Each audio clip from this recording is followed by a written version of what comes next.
भोजन कराते रहे। भोजन कराते कराते कराते कराते लाखों लोगों को कर्ण ने भोजन कराया। देव अधिदेव महादेव देखकर मुस्कुरा रहे थे कि कर्ण भोजन कराते कराते तिलक लगा रहे थे और तिलक लगाकर गिन रहे थे। एक ब्राह्मण को भोजन कराया, 2 ब्राह्मण को भोजन कराया, 3 ब्राह्मण को भोजन कराया, 4 ब्राह्मण को भोजन कराया, 5 ब्राह्मण को भोजन कराया, 5 संतों को भोजन कराया, 5 गरीब दीन को भोजन कराया।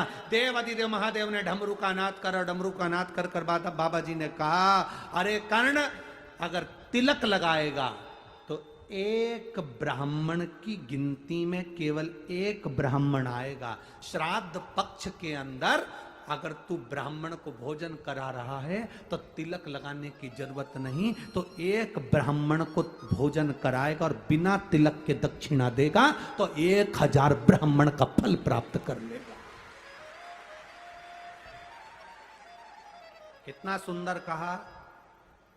दात तिथि पर भोजन कराओ तो तिलक कर कर दक्षिणा दो, पर अगर 16 श्राद्ध में मान लो चतुर्थी का श्राद्ध है, पंचमी का श्राद्ध है, द्वितीया का श्राद्ध है, तृतीया का श्राद्ध है, सप्तमी का श्राद्ध है, अष्टमी का श्राद्ध है, ब्राह्मण को बुलाया, साधुजन को बुलाया, गुरुजन को बुलाया, किसी को भोजन करने बुलाया, आपने दक्षिणा दी पर तिलक नहीं लगाया, तो ये मान लो पंचमी का श्राद्ध। पंचमी को तुमने कहा कि हमारे दादाजी शांत हुए थे, तुमको नहीं मालूम कि पंचमी पे और कोई भी गया होगा, तुम्हें उसका स्मरण नहीं है।